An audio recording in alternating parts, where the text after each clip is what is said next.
बंदी छोड़ सतगुरु रामपाल जी महाराज जी की जय हो। परमेश्वर की सभी प्यारी आत्माओं को पवन दास का सत्साए। पुण्यात्माओं, कलयुग का वर्तमान समय निर्वाण युग अर्थात मोक्ष युग है और इस समय के आने का जितना इंतजार परमेश्वर कबीर साहिब जी को था उससे कहीं ज्यादा काल भगवान को था, क्योंकि काल भगवान ने तपतशिला पर परमेश्वर से पहले ही वचन ले लिया था कि हे परमेश्वर, आप कलयुग में जितने मर्जी जीव सतलोक ले जाना, लेकिन साथ ही एक और वचन लिया था कि आप केवल उन्हीं आत्माओं को अपनी सत भक्ति और सतज्ञान देकर ले जाना जो मन कर्म वचन से आपके तत्व ज्ञान को स्वीकार करें, क्योंकि काल भगवान को पता था कि परमेश्वर का तत्व ज्ञान वही आत्मा स्वीकार कर सकती है जिस आत्मा को अपने सतगुरु के प्रत्येक वचन पर अटूट विश्वास होगा। और पहली बात तो कलयुग में सभी जीवों को मैं इतना कामी, क्रोधी, लालची, स्वार्थी और मलिन वृत्ति के बना दूंगा कि स्वार्थ के बिना किसी का किसी के ऊपर कोई विश्वास रहेगा ही नहीं, चाहे वह गुरु शिष्य का नाता हो या पिता पुत्र का। पुण्यात्माओं, भले ही आज हम सच्चे सतगुरु की शरण में हैं, लेकिन हैं तो काल के लोक में ही। मन रूप में वो सदा हमारे ऊपर सवार रहता है और जैसे ही उसका दाव लगता है तो उसकी पहली कोशिश हमें सतगुरु से दूर करने की रहती है, चाहे गुरु पर अविश्वास पैदा करके दूर करने की साजिश करता हो या गुरु के वचनों पर अविश्वास या मन में शंका पैदा करने की साजिश करता हो। तो दूसरी तरफ काल या उसके एजेंटों की इस तरह की घटिया साजिशों से सतगुरु ने बार बार ही नहीं बल्कि हजारों बार हम मंदबुद्धि भक्तों को सत्संगों के माध्यम से अवगत भी करवाया है, लेकिन सत्संगों पर गौर फरमाने की भला आज किसके पास फुर्सत है, क्योंकि ज़्यादातर अंध भक्तों ने तो काल भगवान को हिसार पेशियों की टिकट दिखाकर ही सतलोक जाने का मनमुखी मूड बना रखा है। अपनी आत्मा दूसरी कारण ये बन गया कि ये भोली आत्मा पहले दूध के जले हुए हैं, नकली संतों से नकली नाम जाप कर कर ये थक चुके हैं। अब इनको ये भी हो जाता है कि कहीं यहाँ भी हम ऐसे ही डले ढोते रहें, तो उसके लिए प्रार्थना करता है दास बार बार के उपदेश लेने से पहले आप जी पूर्ण रूप से अपनी शंकाओं का निवारण करवाएं और फिर दीक्षा लो। 10 दिन पीछे ले लो, महीना पीछे ले लो, इतने दिन बीत गए और 10 दिन सही, 1 महीने 2 महीने पीछे ले लो। और जब उपदेश लेने के बाद फिर गुरुजी के वचनों में अविश्वास होना, ये आपका दुर्भाग्य होगा। इस दास के एक भी वचन पर आपको किसी भी प्रकार का अविश्वास नहीं होना चाहिए, ये ब्लाइंड फेथ करना पड़ेगा। और आप जी ने ब्लाइंड फेथ किया क्योंकि उन नकलियों के पास किया, उन्होंने आपकी भावना का, आपकी श्रद्धा का, आपके डिवोशन का दुरुपयोग किया, उनको ज्ञान था नहीं। आप जी पूरे मानव समाज ने ये सोचा गुरु जी जो कहते हैं वो सही होता है। अब वहां दूध के जड़े हुए, अब यहाँ छाछ को भी फूंक मारने लग गए तुम। तो पहले उसको टेस्ट कर ले, बाद में ऑब्जेक्शन करें, यानी नाम लेने के बाद फिर मन में दोष आता है तो आप नाम रहित हो जाते हो। ये बहुत भयंकर और नाजुक दौर होता है इस भक्ति का। आज सतगुरु रामपाल जी महाराज जी के यथार्थ 13वें कबीर पंथ को छोड़कर जितने भी संत मत पर आधारित पंथ हैं, सब के सब काल आधारित हैं। उन पंथों में सूक्ष्म वेद अनुसार तो छोड़िए, वेदों के अनुसार भक्ति साधना और मर्यादा भी नहीं है। और जब आज सतगुरु रामपाल जी महाराज उन पंथों और उनके संचालकों के पाखंड और तत्वज्ञानहीनता का परमाणु सहित सार्वजनिक खुलासा कर रहे हैं, तो स्वाभाविक सी बात है उन्हें अच्छा कैसे लग सकता है। इसी के चलते हाल ही जय गुरुदेव पंथ के एक समर्थक ने YouTube पर रामपाल का भांडाफोड़ नाम से एक 14 मिनट का वीडियो अपलोड किया है, जिसमें सतगुरु रामपाल जी महाराज जी के विषय में जय गुरुदेव पंथ के प्रवर्तक आदरणीय तुलसीदास जी महाराज जी ने शाकाहारी बाल पत्रिका में 7 सितंबर 1971 में जो भविष्यवाणी की थी, उसका उसी भाई के द्वारा मनमुखी रूप से खंडन किया गया है। सुनिए यह जय गुरुदेव पंथ के समर्थक का वीडियो।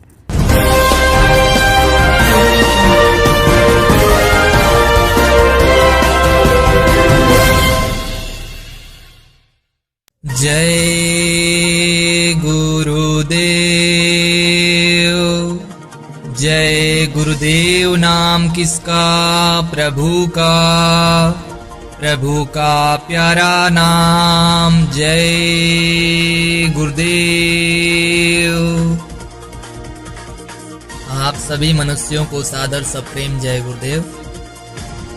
विगत कुछ वर्षों से social media, WhatsApp, Facebook, Instagram हर जगह बाबा जय गुरुदेव के एक भविष्यवाणी के बारे में वीडियो वायरल हो रहे हैं। उस भविष्यवाणी में बाबा जय गुरुदेव जी द्वारा सन 1971 में कहा गया है कि वह अवतार जिसकी लोग प्रतीक्षा कर रहे हैं वह 20 वर्ष का हो चुका है। यदि उसका पता बता दूं तो लोग पीछे पड़ जाएंगे। बस इतना ही आधी अधूरी जानकारी के बल पर उस समय जन्मे हर एक मनुष्य स्वयं को वो अवतार सिद्ध करने में लगा हुआ है। कुछ ने तो अपनी सारी मर्यादाएं ही पार कर दी है। हरियाणा का एक मनुष्य रामपाल, जिसके लाखों भक्त भारत में पाए जाते हैं, वो स्वयं को भारत की जनता के सामने यह सिद्ध कर दिया है कि मैं ही वो दास हूँ, वह तारणहार हूँ जिसके बारे में बाबा जय गुरुदेव बोल गए हैं। ऐसा उनके अंध समर्थकों द्वारा व्याख्यान किया जाता है। इसलिए सभी मत संप्रदाय के लोग अब उनकी शरण में चले आए जहाँ सुख शांति मिलने वाली है। आप खुद सुन लीजिए कि ये क्या कह रहे हैं। एक भविष्यवाणी की है सन 1971 में, वो पढ़ कर सुनाते हैं इन्हीं की पुस्तक में। देखिएगा, जय गुरुदेव की अमरवाणी भाग 2। ये कहाँ से छपी है? ये है ये महात्मा बाबा जय गुरुदेव जी महाराज। इनका असली नाम है परम संत तुलसीदास जी महाराज। विश्व को शांति अब इन्हीं से मिलेगी। ये इनके सेवक लिख रहे हैं इनके बारे में। यहाँ देखिएगा, जय गुरुदेव की अमरवाणी सहकारी सदाचारी बाल संघ से संकलित, प्रकाशक दिव्या शर्मा, 88 साकेत कॉलोनी, मथुरा, उत्तर प्रदेश से। ये मुद्रक है अर्जेंट प्रिंटर्स, पुराना बस स्टैंड, मथुरा, उत्तर प्रदेश। इसकी पृष्ठ नंबर हम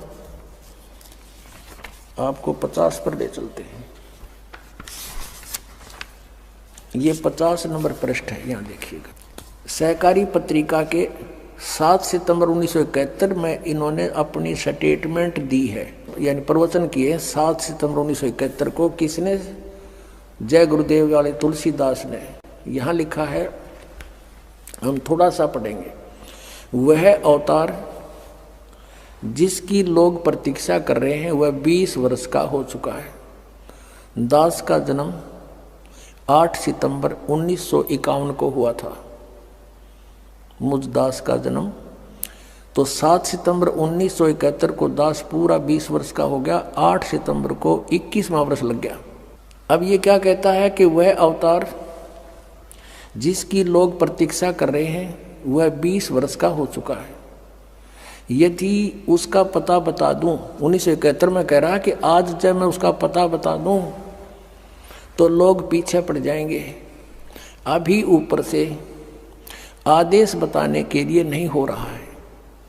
मैं समय का इंतजार कर रहा हूं और सभी महात्माओं ने समय का इंतजार किया है। समय आते ही सबको सब कुछ मालूम हो जाएगा। 7 सितंबर 1971 को ये स्टेटमेंट है। अब इसी के 59 पृष्ठ पर चलते हैं। 59 पृष्ठ पर ये 28 अगस्त 1971 की स्टेटमेंट है सहकारी पत्रिका में। यहाँ कहते हैं, वह महापुरुष का जन्म भारत के वर्ष के एक छोटे से गांव में हो चुका है और वह व्यक्ति मानव इतिहास का सबसे महत्वपूर्ण व्यक्ति बनेगा। उसे जनता का इतना बड़ा समर्थन प्राप्त होगा कि आज तक किसी को नहीं मिला है। वह महापुरुष नए सिरे से विधान बनाएगा और वह विश्व के संपूर्ण देशों पर लागू होगा। उसका एक झंडा होगा, उसकी एक भाषा होगी। अपनात्माओं, इस दास के अतिरिक्त यदि ये भविष्यवाणी किसी और पर फिट हो जाए तो दास ने बता दियो, मैं भी थारे साथ होने चल पड़ूंगा। ठीक है श्रीमान महोदय, मैं अभी आपके सारे बातों को असत्य प्रमाणित कर देता हूँ। और तुम भी सारा वही ले चलूंगा भाई। ठीक है, हमने कल्याण करवाना है, कितने हो जाओ हमारा। बिल्कुल बिल्कुल, आप अपने चेलों को भी जय गुरुदेव जी के शरण में लेकर आइए कल्याण कराने के लिए। ये ज्ञान और ये समाधान इस 21 ब्रह्मांड में आपने मिल जा और ये सारे भविष्य वक्ताओं की वाणी फिट हो जा तो दास भी उसके समर्पित हो जाएगा। अच्छा अच्छा, दास की प्रार्थना है कि समय खोने का नहीं है। इतने प्रमाण दे रखे परमात्मा ने, और फिर भी इनकी आंख नहीं खुलती, तो भाई घनी बांग पी रखी है। अब आपकी बात खत्म हुई। अब मैं आपके और आपके चेलों की आंख खोल रहा हूँ। अब सुनिए ध्यान से, वो भी पूरे प्रमाण के साथ आपकी बातों को असत्य सिद्ध करता हूँ। तो ये रही बाबा जय गुरुदेव जी महाराज की ऑफिशियल पत्रिका, जय गुरुदेव शाकाहारी सदाचारी बाल संघ बालक साप्ताहिक पत्रिका, वर्ष 1, अंक 15वां, लखनऊ, आश्विन कृष्ण पक्ष तृतीय, संवत 2028, दिन मंगलवार, 7 सितंबर 1971, मूल्य 10 पैसे। आपने जो दिनांक अभी अभी बताया कि 7 सितंबर 1971 को ये पत्रिका प्रकाशित हुई, उसी दिन बाबा जय गुरुदेव जी महाराज हमारे बारे में बोल गए। तो चलिए मैं आपको दिखाता हूँ। ये आपकी हेडिंग है, अवतारी शक्तियों का जन्म हो गया है। जो आपने बताया, आपने पूरा नहीं पढ़ा, आपने केवल थोड़ा सा पढ़ा।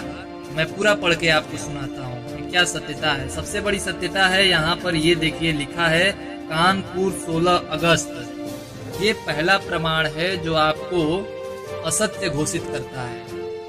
बाबा जय गुरुदेव जी महाराज ने 16 अगस्त को कानपुर में अपना यह वक्तव्य दिया था कि अवतारी शक्तियों का जन्म हो गया है।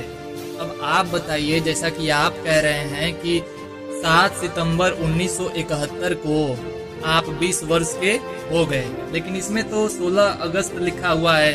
16 अगस्त 1971 को आप 20 वर्ष के नहीं हुए थे। इससे यह प्रमाणित होता है कि यह आपके बारे में बाबा जय गुरुदेव जी महाराज नहीं बोले हैं। मैं पूरा पढ़ के आपको सुनाता हूँ।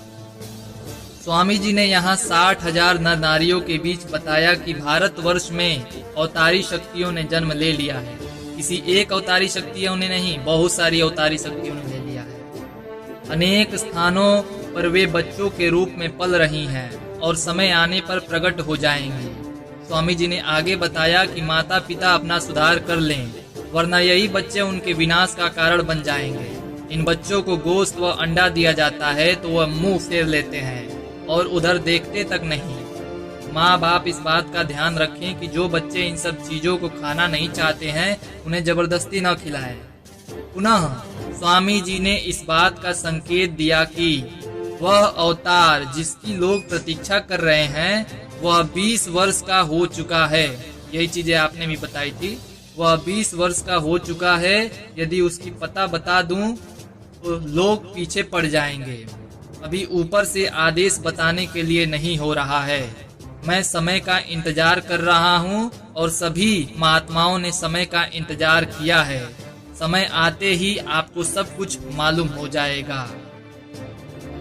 तो श्रीमान महोदय, आपकी यह जो आपने बताया है कि बाबा जय गुरुदेव जी महाराज की भविष्यवाणी ठीक मेरे ही ऊपर फिट होती है, तो मैं प्रमाणित यह यहाँ से कर दिया कि आपके ऊपर वह भविष्यवाणी नहीं फिट होती है, क्योंकि 16 अगस्त 1971 को आप 20 वर्ष के नहीं हुए थे। अब अगला प्रमाण भी मैं आपको प्रस्तुत करता हूँ। तो ये है आपकी 28 अगस्त 1971 की पत्रिका, जिसको भी आपने अभी अभी दिखाया, उसको भी मैं यहाँ पे दिखाता हूँ। ये देखिए, जय गुरुदेव शाकाहारी सदाचारी बाल संघ बालक साप्ताहिक पत्रिका, वर्ष 1, अंक 14, लखनऊ, भाद्रपद शुक्ल पक्ष 7वीं, संवत 2028, शनिवार 28 अगस्त 1971। दिल्ली की गद्दी पर बैठकर कोई भी माई का लाल भारत की जनता को सुखी नहीं कर सकता है। यह काशी के विशाल जनसमूह में बाबा जय गुरुदेव की घोषणा हुई थी। आपकी जो वक्तव्य है मैं लेकर चलता हूँ। ये शाकाहारी पत्रिका है, डिस्क्रिप्शन में इसका लिंक भेज देता हूँ। आप सभी लोग इसको पढ़िएगा। चौथे पेज पर आते हैं हम। चौथे पेज पर ये देखिए, यहाँ पर लिखा है कि महापुरुष का जन्म हो गया है। आपने जो बताया है उसी को मैं भी दिखा रहा हूँ। इसमें देखिए क्या लिखा है। स्वामी जी ने इस बात का संकेत दिया कि महापुरुष का जन्म भारतवर्ष के उत्तर प्रदेश के एक छोटे से गांव में हो चुका है। आपने बताया, आप वीडियो पुनः रिवर्स कर सकते हैं, उसमें आपने बताया कि महापुरुष का जन्म भारतवर्ष के एक छोटे से गांव में हो चुका है। अपितु सत्य यही है कि यहाँ पर लिखा है कि महापुरुष का जन्म भारतवर्ष के उत्तर प्रदेश के एक छोटे से गांव में हो चुका है। भाई, आप तो हरियाणा के निवासी हैं, आप उत्तर प्रदेश में जन्म कैसे ले चुके हैं? तो ये आपने ये बात काट दी है। यहाँ पर लिखा है उत्तर प्रदेश के एक छोटे से गांव में हो चुका है। यह प्रमाण है और यह आपको असत्य प्रमाणित भी करता है, असत्य घोषित करता है। आप वो महापुरुष नहीं है जिसके बारे में बाबा जय गुरुदेव जी महाराज इशारा किए थे। आगे पढ़ते हैं। आगे उन्होंने कहा, क्या कहा है कि महापुरुष का जन्म भारतवर्ष के उत्तर प्रदेश के एक छोटे से गांव में हो चुका है और वह व्यक्ति मानव इतिहास का सबसे महत्वपूर्ण व्यक्ति बनेगा। उसे जनता का इतना बड़ा समर्थन प्राप्त होगा कि आज तक किसी को नहीं मिला है। अब वो महापुरुष क्या करेगा, क्या होगा, ये भी उन्होंने बताया है। वह महापुरुष नए सिरे से विधान बनाएगा और वह विश्व के संपूर्ण देशों पर लागू किया जाएगा। उसका एक झंडा होगा, उसकी एक भाषा होगी। सन 1980 के बाद भारत की भौतिक प्रगति को देखकर विश्व के लोग दांतों तले उंगली दबाएंगे। समाचार पत्रों में क्रांतिकारी परिवर्तन होगा। क्या होगा? स्वामी जी ने कहा कि यह समय बताएगा। और एक चीज बाबा जी ने बताई है कि स्वामी जी ने संकेत दिया कि नवंबर 1972 तक इस महापुरुष के लिए लोगों के दिलों में शंका रहेगी, किंतु दिसंबर 1972 से संपूर्ण विश्व में वह सूर्य की भांति चमक जाएगा। अब आप बताओ भाई साहब, 1972 में क्या आप सूर्य की तरह चमक उठे थे? आपका तो नामो निशान नहीं था, आपको तो कोई जानता भी नहीं था। तो यह भविष्यवाणी बाबा जय गुरुदेव जी महाराज की पूरी पढ़िए, तब अन्य लोगों को बताइए। ऐसे भारत की जनता में आप जिस प्रकार से भ्रामक प्रचार कर रहे हैं, ये गलत है, ये अधर्म है। इसको आप सही से मान लीजिए। और जितने भी बेचारे ये तो जेल में चले गए, इन्होंने जय गुरुदेव नाम का दुरुपयोग किया, उनकी भविष्यवाणियों का दुरुपयोग किया, तो बेचारे जेल में चले गए। उनके जो चेले हैं, जो बाहर घूम फिर रहे हैं और वीडियो वायरल कर रहे हैं, उनसे भैया हाथ जोड़ के मेरी प्रार्थना है कि आप ऐसी कोई भ्रामक वीडियो न फैलाएं बिना प्रमाण के। एक बार मैं फिर आप सभी से प्रार्थना करता हूं कि आप अपने YouTube, Facebook चैनलों पर जो इनके बारे में असत्य भ्रामक वीडियो डाला है, उसको जल्द से जल्द आप अपने चैनल से डिलीट कर दीजिए। अन्यथा अप्रमाणित सर्वाधिकार सुरक्षित copyright disclaimer under section 107 of the copyright act 1976 के तहत आप सभी पर केस भी किया जा सकता है। पुण्यात्माओं, सतगुरु आशीर्वाद से अब दास आगे इस भविष्यवाणी की जो सच्चाई जय गुरुदेव पंथ के इस समर्थक सहित भगत समाज के सामने रखने जा रहा है, उसे रखने की मुझे कोई खास जरूरत नहीं थी, क्योंकि मुझे अपने परमेश्वर सतगुरु रामपाल जी महाराज जी के एक एक वचन पर दृढ़ विश्वास है। लेकिन दुख इस बात का है कि इस अधकचरे वीडियो को व्हाट्सएप पर सबसे ज्यादा संत रामपाल जी महाराज जी के वे भगत फैला रहे हैं जिन्हें अपने गुरु के वचनों पर विश्वास नहीं है, और एक दूसरे भगत को यह वीडियो भेजकर इस भाई के द्वारा पैदा की गई इस मनमुखी शंका का समाधान चाह रहे हैं। पुण्यात्माओं, सतगुरु के वचनों पर विश्वास ना करके आखिर कब तक हम किसी ऐसे उल्टे सीधे ऑडियो वीडियो देखकर अपने मन में शंकाएं पैदा करते रहेंगे? ऐसी हजारों शंकाएं काल भगवान उस समय भी पैदा करेगा जिस समय हमारा सतलोक जाने का समय निकट होगा। सोचो, यदि उस समय भी हमारे मन में गुरु या भक्ति के प्रति काल भगवान कोई शंका उत्पन्न कर देगा तो क्या होगा? क्या हम सतलोक जा सकते हैं? आज एक जय गुरुदेव वाला अटपट करके वीडियो बना रहा है, कल को राधा स्वामी और परसों कोई और काल का एजेंट मदन पंत जैसा खड़ा हो जाएगा और कहेगा कि सतलोक नाम की कोई जगह है ही नहीं, संत रामपाल जी तो मूर्ख बना रहा है। फिर भी क्या हम भगत उनकी बातों को सत्य मानकर अपने मन में शंका पैदा करके एक दूसरे भगत भाई से यही पूछते रहेंगे कि भगत जी वास्तव में सतलोक है, या फिर कबीर साहिब जी ने कबीर सागर में धर्मदास जी से यूं ही मजाक में लिखवा दिया था? पुण्यात्माओं, हमें शर्म आनी चाहिए अपने आप को भगत कहते हुए। आज भी अपने मन में ऐसी शंकाएं पैदा करने वाले भक्तों से तो अन्य पंथों के भक्तों का विश्वास उनके गुरुओं के प्रति अधिक दृढ़ है, क्योंकि उनका ज्ञान नकली, उनके मंत्र नकली और उनके गुरु नकली। और दूसरी तरफ हमारे गुरुजी पिछले 26 वर्षों से तत्व ज्ञान और सच्चाई से शराब और असली वीडियो डालकर सभी को सत्य से परिचित करवा रहे हैं, लेकिन इसके बावजूद भी उन लोगों का अपने नकली गुरुओं से विश्वास कम नहीं हो रहा है। और इधर सतगुरु रामपाल जी महाराज सर्व धर्मशास्त्रों व सर्व महापुरुषों जिनको सतलोक प्राप्त हो चुका है, उनकी रहनी करनी, मंत्र और भक्ति को प्रमाणित करके हम नीचों को शत भक्ति रूपी अभेदनीय नौका में यात्रा करवा रहे हैं। इसके बावजूद भी अगर किसी को इस नौका में छेद होने का डर सता रहा है तो समझो वह आत्मा अभी भगत कहलाने के लायक नहीं है, भले ही उसने अपने किसी शुभ संस्कारवश नामदान अवश्य ले लिया हो।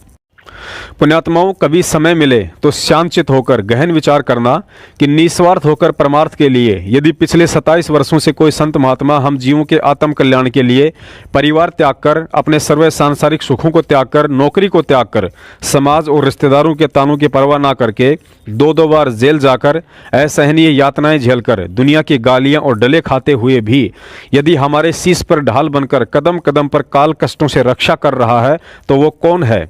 अगर आज भी हम उन्हें अपना गुरु ही नहीं बल्कि बाप समझकर जब तक उनके मुख कमल से कही गई बातों पर कम और किसी ऐसे ऐरे गैरे की बातों पर यकीन करके मन में शंकाएं कर बैठते हैं तो भाई फिर धिक्कार है उस भगत को, चाहे वह बहन हो या भाई। और सोचो, जिस जय गुरुदेव समर्थक ने उआबाई युक्त यह वीडियो बनाया है तो वो भी उसी परमात्मा का बच्चा, लेकिन आज उसे ना ही तो आध्यात्मिक ज्ञान है और ना ही तत्व ज्ञान। कल को यदि उसका कोई भक्ति संस्कार जागृत हो गया और उसने गुरुजी की शरण ग्रहण कर ली, उसके बाद उसके तो इस फर्जी वीडियो सहित वह परमात्मा अपने विधान अनुसार एक बार सर्व दोषों को क्षमा कर देगा। लेकिन क्या उपदेश और तत्व ज्ञान लेकर भी उसके इस वीडियो को देखकर अपने गुरु वचनों को शंका की दृष्टि से देखने वाले आप और हम भक्तों के पाप कभी क्षमा हो सकते हैं? कभी नहीं। दास सर्व उन भगत भाइयों से प्रार्थना करता है जिन्होंने इस फर्जी वीडियो को देखकर अपने मन में जरा सी भी शंका उत्पन्न की है। सतगुरुदेव जी को दंडवत प्रणाम करके अपनी इस महाभूल की क्षमा याचना करें। अब आपको बताते हैं कि इस फर्जी वीडियो और जय गुरुदेव पंथ के प्रवर्तक श्री तुलसीदास जी महाराज की 7 सितंबर 1971 वाली भविष्यवाणी की सच्चाई।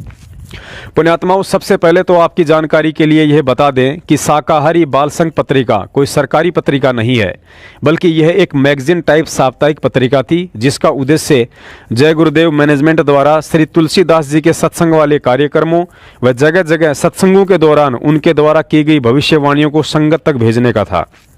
पत्रिका का पहला संस्करण 21 मई 1971 को प्रकाशित हुआ था। उसके बाद हर 7वें दिन इसका अगला संस्करण प्रकाशित होता था। कहने का मतलब है कि उन पिछले 7 दिनों में श्री तुलसीदास जी ने कहां कहां सत्संग किए और क्या क्या भविष्यवाणियां की, उन सब बातों का उल्लेख इस पत्रिका में करके संगत तक पहुंचाया जाता था जो इस पत्रिका के नियमित पाठक थे। अब हम मुख्य पॉइंट पर आते हैं। अपनी सोच और बुद्धि अनुसार इस जय गुरुदेव समर्थक का कहना है कि संत रामपाल जी महाराज 7 सितंबर 1971 में छपी शाकाहारी बाल संघ पत्रिका को लेकर जो भविष्यवाणी दिखाते हैं कि वह व्यक्ति आज पूरे 20 वर्ष का हो गया है, वो भविष्यवाणी तो श्री तुलसीदास जी ने 16 अगस्त 1971 में की थी, जिसको तत्कालीन सेवादारों ने 7 सितंबर 1971 के दिन इस पत्रिका में छपवाया था। और साथ ही इस भाई ने 7 सितंबर की उस पत्रिका पर 16 अगस्त भी लिखा हुआ दिखाया है, जो बिल्कुल सत्य है। पुण्यात्माओं, दोष इस वीडियो बनाने वाले भाई का भी नहीं है, क्योंकि इसने जैसा अपनी आंखों से इस पत्रिका में लिखा हुआ देखा उसी आधार से वीडियो बना दिया। लेकिन इसके पीछे की सच्चाई क्या है, उसे जानने के लिए तत्व ज्ञान वाली दृष्टि की जरूरत है, जो वर्तमान में जय गुरुदेव पंथ में किसी भी गुरु और शिष्य के पास नहीं है। पुण्यात्माओं, जैसा कि दास ने पहले ही बता दिया है कि इस साप्ताहिक पत्रिका में श्री तुलसीदास जी के पिछले 7 दिनों के कार्यक्रमों का वर्णन किया जाता था, लेकिन तारीख और दिन का विशेष उल्लेख नहीं किया जाता था। प्रमाण के लिए आप जी 21 मई 1971 से लेकर अंतिम प्रकाशित पत्रिका 14 मई 2012 तक की कोई भी कॉपी उठाकर देख सकते हैं।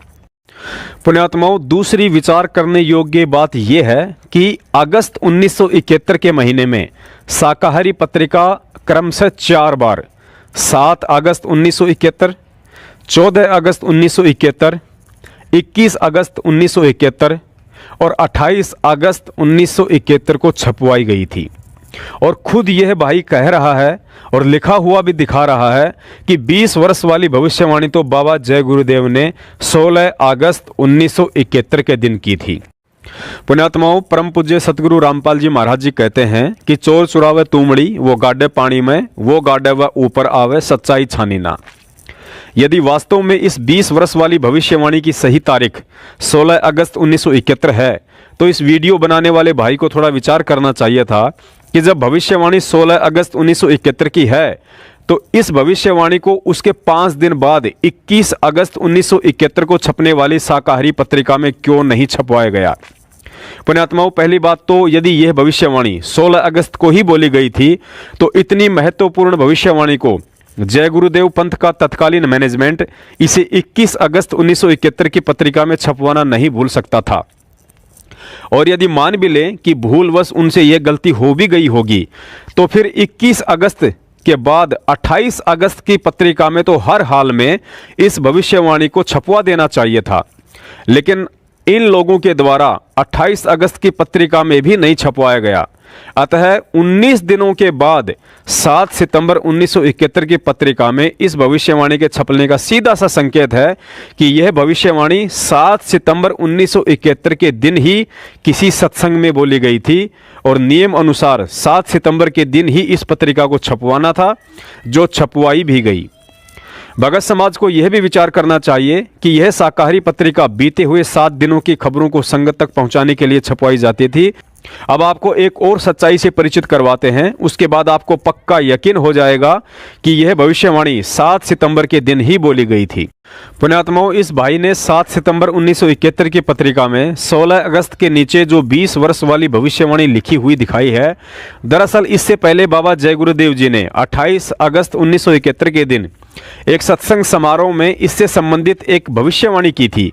देखिए 28 अगस्त 1971 की पत्रिका में छपी वह भविष्यवाणी। पुण्यात्माओं, देखिए ये भविष्यवाणी जहाँ लिखा गया है, महापुरुष का जन्म हो गया। स्वामी जी ने इस बात का संकेत दिया कि महापुरुष का जन्म भारतवर्ष के उत्तर प्रदेश के एक छोटे से गांव में हो चुका है और वह व्यक्ति मानव इतिहास का सबसे महत्वपूर्ण व्यक्ति बनेगा। उसे जनता का इतना बड़ा समर्थन प्राप्त होगा कि आज तक किसी को नहीं मिला। क्या होगा? वह महापुरुष नए सिरे से विधान को बनाएगा और वह विश्व के संपूर्ण देशों पर लागू किया जाएगा। उसका एक झंडा होगा, उसकी एक भाषा होगी। सन 1980 के बाद भारत की भौतिक प्रगति को देखकर विश्व के लोग दांतों तले उंगली दबाएंगे। समाचार पत्रों में क्रांतिकारी परिवर्तन होगा। क्या होगा? स्वामी जी ने कहा कि यह समय बताएगा। स्वामी जी ने संकेत दिया कि नवंबर 1972 तक इस महापुरुष के लिए लोगों के दिलों में शंका रहेगी, किंतु दिसंबर 1972 से संपूर्ण विश्व में वह सूर्य की भांति चमक जाएगा। पुण्यात्माओं, अब आपको आसानी से समझ में आ जाएगा कि जब बाबा जय गुरुदेव ने 28 अगस्त को यह बोला कि वह महापुरुष भारतवर्ष के उत्तर प्रदेश के एक छोटे से गांव में पैदा हो चुका है, तो उसके बाद काफी संगत ने उनसे यह पूछना शुरू कर दिया था कि बाबा जी, आपने उस महापुरुष के विषय में भविष्यवाणी करके यह तो सिद्ध कर दिया है कि वर्तमान में इस पृथ्वी पर मुक्तिदाता ना ही तो आप हैं और ना ही उस महापुरुष के अलावा कोई अन्य संत हैं, तो कृपा करके हमें उसका नाम गांव पता बताने की भी दया करें, क्योंकि हम भगत तो अपना आत्म कल्याण चाहते हैं जो केवल उसी महापुरुष से संभव है। तो पुण्यात्माओं, उन भक्तों की प्रार्थना पर बाबा जय गुरुदेव जी ने 7 सितंबर 1971 के दिन यह भविष्यवाणी की थी कि वह महापुरुष जिसकी लोग प्रतीक्षा कर रहे हैं आज पूरे 20 वर्ष का हो चुका है। यदि अभी से पता बता दूं तो लोग उसके पीछे पड़ जाएंगे। अभी ऊपर से बताने का आदेश नहीं है। सभी महापुरुषों ने समय का इंतजार किया है और समय आने पर सभी को सब कुछ पता चल जाएगा। पुण्यात्माओं, जब आप 7 सितंबर 1971 की पत्रिका पढ़ेंगे तो इसमें 20 वर्ष वाली भविष्यवाणी से पहले लेखक ने पुनः शब्द का प्रयोग किया है। देखिए, पुनः स्वामी जी ने इस बात का संकेत दिया कि वह अवतार जिसकी लोग प्रतीक्षा कर रहे हैं पूरे 20 वर्ष का हो चुका है। पुण्यात्माओं, विचार करो, पहली बात तो इनके स्वामी जी ने 16 अगस्त 1971 के दिन किसी भी महापुरुष के विषय में कोई भी भविष्यवाणी की ही नहीं। अगर इन्होंने भविष्यवाणी की है तो आपको इन्हीं की पत्रिका से दिखा दिया कि वह भविष्यवाणी 28 अगस्त 1971 के दिन की गई थी। अब आप स्वयं विचार कीजिए, यदि इनके स्वामी जी ने 7 सितंबर 1971 के दिन छपी 20 वर्ष वाली भविष्यवाणी 16 अगस्त या 28 अगस्त को की होती तो यहाँ 7 सितंबर वाली पत्रिका में यह शब्द नहीं लिखे होने चाहिए थे कि पुनः स्वामी जी ने यह संकेत दिया है कि वह अवतार 20 वर्ष का हो चुका है। पुण्यात्माओं, पुनः का मतलब होता है दोबारा से। अर्थात स्वामी जी ने उससे पहले वाली भविष्यवाणी जो 28 अगस्त 1971 के दिन कही थी, उसके विषय में पुनः यानी दोबारा से 7 सितंबर के दिन संकेत किया है कि वह अवतार जिसकी लोग प्रतीक्षा कर रहे हैं वह पूरे 20 वर्ष का हो चुका है। क्योंकि बाबा जय गुरुदेव जी का 6 और 7 सितंबर 1971 के दिन लखनऊ के आर्य नगर में सत्संग था, जहां उन्होंने यह भविष्यवाणी की थी। देखिए 21 सितंबर 1971 की पत्रिका, जिसमें 6 और 7 सितंबर के दिन लखनऊ के आर्य नगर में बाबा जी का सत्संग होने का पुख्ता प्रमाण है। बोलो सतगुरु रामपाल जी महाराज की जय हो। पुण्यात्माओं, देखिए प्रमाण के लिए 21 सितंबर 1971 की शाकाहारी बाल संघ पत्रिका में छपी यह न्यूज। 2 दिनों के कार्यक्रम में आए हुए बाबा जय गुरुदेव ने 6 और 7 सितंबर को आर्य नगर में सत्संग करने के पश्चात रायबरेली के प्रोग्राम को उन्होंने स्थगित कर दिया। प्रतिदिन प्रातःकाल एवं शाम को बाढ़ देखने जाते और रिक्शे पर बैठकर हजरतगंज की मुख्य सड़क पर हजारों लोगों को दर्शन देते।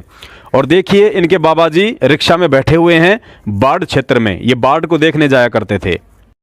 पुण्यात्माओं, अब आगे इस जय गुरुदेव पंथ के समर्थक ने 28 अगस्त 1971 की भविष्यवाणी दिखाकर कि उस महापुरुष का जन्म भारतवर्ष के उत्तर प्रदेश के एक छोटे से गांव में हो चुका है, यह भी साबित करना चाहा है कि बाबा जय गुरुदेव के अनुसार उस महापुरुष का जन्म तो उत्तर प्रदेश के एक छोटे से गांव में होगा, लेकिन संत रामपाल जी महाराज जी का जन्म तो हरियाणा में हुआ है। यहाँ पर लिखा है कि महापुरुष का जन्म हो गया है। आपने जो बताया है उसी को मैं भी दिखा रहा हूँ। इसमें देखिए क्या लिखा है। स्वामी जी ने इस बात का संकेत दिया कि महापुरुष का जन्म भारतवर्ष के उत्तर प्रदेश के एक छोटे से गांव में हो चुका है।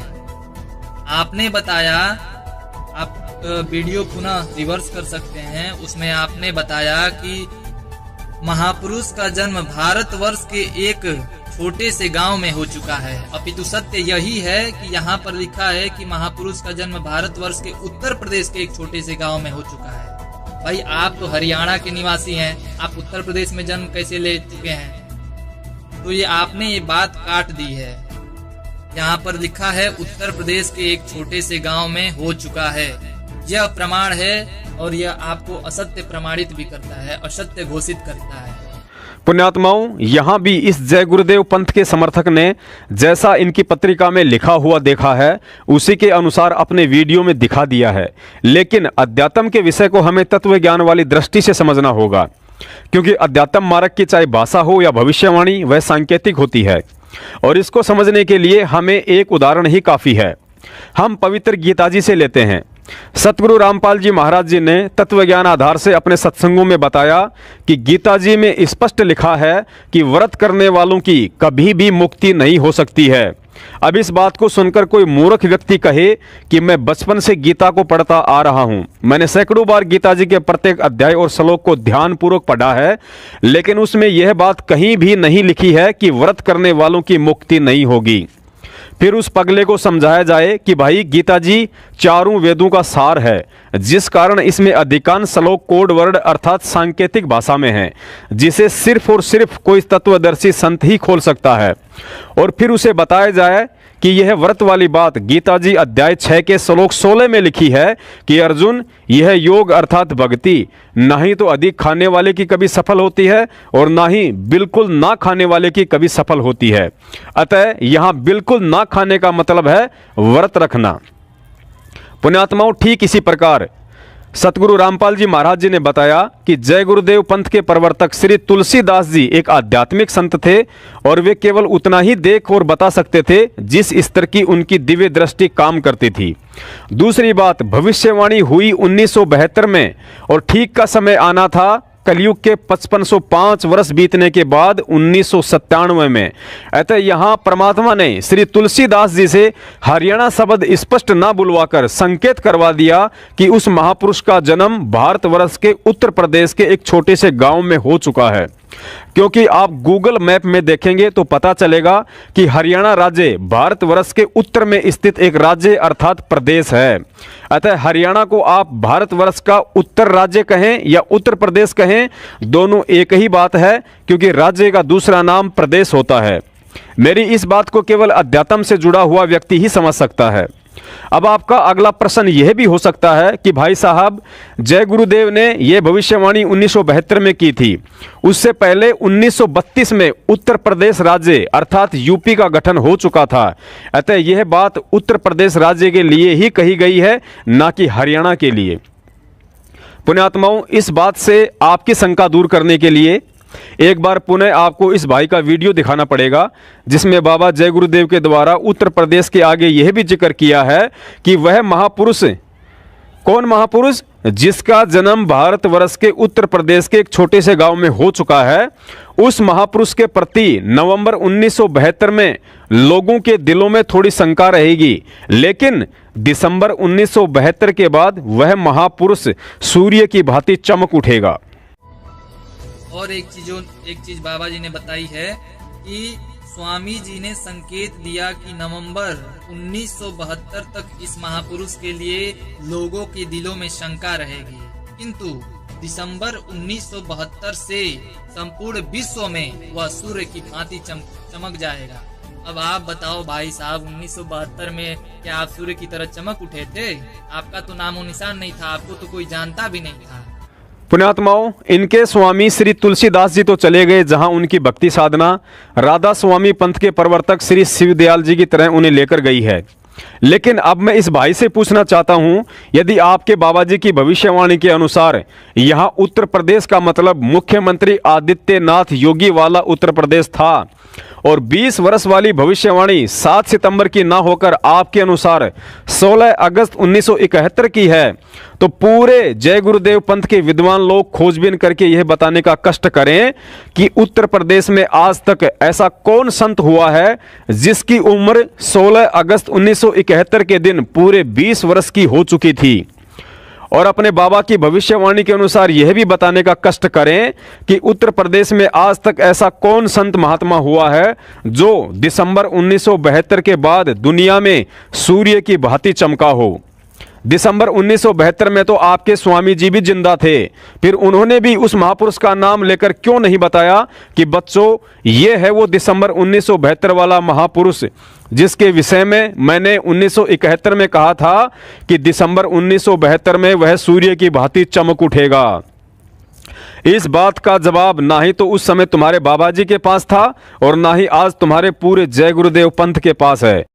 पुण्यात्माओं, यहां दास एक और बात बता देता है, यदि इस उत्तर प्रदेश के एक छोटे से गांव में जन्म लेने वाली भविष्यवाणी में उस महापुरुष के लिए 7 सितंबर 1971 में पूरे 20 वर्ष का होने की बात ना कही गई होती तो 1000% सत्य मान लेना कि रंभदूत के वंशज मदन पंथी वैराग्य साहिब का चेला नितिन रायजादा कब का मैदान मांड कर खड़ा हो चुका होता कि बाबा जय गुरुदेव ने यह उत्तर प्रदेश के एक छोटे से गांव में जन्म लेने वाली भविष्यवाणी मुझ नितिन दास के लिए की थी। और ना जाने सैकड़ों हजारों की संख्या में संत रामपाल जी महाराज जी के पंथ में सतलोक आश्रम मैनेजमेंट हरियाणा के इशारों पर अंधे होकर चल रहा कचरा उस काल दूत को महापुरुष समझकर उनका चमड़ी से सटा हुआ फर्जी सार शब्द लेकर सत साहिब की जगह साहिब बंदगी सतनाम की तोते की तरह रट लगा रहा होता। जय गुरुदेव पंथ सहित जितने भी पंथ और संत हैं जो ये मानते हैं कि श्री तुलसीदास जी की भविष्यवाणी सत्य है, तो उन्हें दास सलाह देना चाहता है कि आप लोगों ने यदि अपना आत्म कल्याण करवाना है तो बाबा जय गुरुदेव की आज्ञा का पालन करते हुए उनके द्वारा 21 अगस्त 1971 में कही गई उस गूढ़ बात का अनुसरण करते हुए जल्दी से जल्दी मान बढ़ाई और अहंकार का चोला उतारकर सतगुरु की शरण ग्रहण कर लीजिए। देखिए 21 अगस्त 1971 में अपने शिष्यों को बाबा जय गुरुदेव द्वारा सतगुरु की खोज करने वाली गूढ़ बात। विशेषकर जय गुरुदेव पंथ वालों से मेरी प्रार्थना है कि अपने गुरु की आज्ञा का पालन नहीं करने वाला भगत गुरु विमुख की श्रेणी में आता है। और यदि श्री तुलसीदास जी स्वयं सतगुरु होते तो अपने रहते सहते ये कभी नहीं कहते कि सतगुरु की खोज करो, सीधा यही कह देते कि भाई मैं ही हूं वो सतगुरु। लेकिन उन्होंने सच्चाई बताई जो आज सभी प्रेमियों को स्वीकार करनी चाहिए और वर्तमान में पृथ्वी पर एकमात्र सच्चे सतगुरु संत रामपाल जी महाराज जी की शरण ग्रहण करके अपना आत्म कल्याण करवाना चाहिए। बोलो सतगुरु रामपाल जी महाराज की जय हो। पुण्यात्माओं, आप और हम सभी परमात्मा सतगुरु रामपाल जी महाराज जी की आत्माएं हैं। लेकिन क्या आपने कभी विचार किया है कि वे बार बार अपने सत्संगों में धर्मदास जी, नानक साहिब जी, मलुकदास जी, दादू दास जी, गरीबदास जी और घीसा संत जी का नाम लेकर ही क्यों कहते हैं कि वे सभी महापुरुष परमात्मा की विशेष दृढ़ आत्माएं थी? क्योंकि उन महापुरुषों ने नाम उपदेश लेकर आप और हमारी तरह फिर दो नावों में सवारी नहीं की। सोचो, उस समय एक धानक को कौन भगवान मान सकता था? लेकिन इसके बावजूद भी काल प्रेरित समाज और धर्म गुरुओं द्वारा लाख घटिया कोशिशें करने के बावजूद भी उन महापुरुषों ने अपने गुरु के वचनों को लोहे की लकीर की तरह माना और अंतिम समय तक टिके रहे। तब जाकर उन्होंने सतलोक पाया। आज वे सभी महापुरुष उदाहरण हैं हम सब के लिए कि जब तक आप और हम भी अपने गुरु के प्रत्येक सन्मुख और सत्संग वाले आदेश पर उनकी तरह दृढ़ नहीं होंगे, तब तक यही भटकते रहेंगे। अतः प्रार्थना है, आगामी 1000 वर्षों तक इन अफवाहों और मनगढ़ंत ऑडियो वीडियो का दौर ऐसे ही चलता रहना है, क्योंकि काल को चिंता है कि कोई जीव शंका रहित भक्ति करके यहाँ से सतलोक ना चला जाए। भगत समाज से अंतिम प्रार्थना। पुण्यात्माओं, जैसे कि वर्तमान परिस्थितियों के मद्देनजर हम सभी को ज्ञात हो रहा है कि काल भगवान और परमात्मा के बीच चल रही यह लड़ाई बहुत लंबी चलने वाली है। अपने स्वार्थवश सतलोक आश्रम मैनेजमेंट हरियाणा की तरह हम सत्सेवकों ने भगत समाज को इस धोखे में नहीं रखना है कि गुरुजी अगले 2 महीने में आ रहे हैं, 6 महीने में आ रहे हैं या 2020 में आ जाएंगे। झूठ और पाखंड का भक्ति मार्ग से कोई लेना देना नहीं है, क्योंकि एक भगत को इस भक्ति मार्ग पर रुकने के लिए उसके स्वयं का आत्मबल और सतगुरु पर उसका अटल विश्वास ही रोक कर रख सकता है। और यह आत्मबल तथा अटल विश्वास मर्यादित साधना, सच्ची साध संगति और 5 यज्ञ के यथावत करते रहने से ही बनी रह सकती है। तन मन शीस ईस अपने पे, तन मन शीस ईस अपने पे, पहले में चोट चढ़ावे जब कोई राम भक्त गत पावे हो जी, जब कोई राम भक्त गत पावे हो जी। तन मन शीस ईस अपने पे, तन मन शीस ईस अपने पे, पहले में चोट चढ़ावे जब कोई राम भक्त गत पावे हो जी, जब कोई राम भक्त गत पावे हो जी। भाई सतगुरु तिलक अजप्पा माला, युक्त जटा रखवावे, सतगुरु तिलक अजप्पा माला, युक्त जटा रखवावे। जत को पीन सत का चोला, भीतर बेख बनावे जब कोई राम भगत गत पावे हो जी, जब कोई राम भगत गत पावे हो जी। भाई लोक लाज मर्याद जगत की, तृण ज्यों तोड़े बगावे, लोक लाज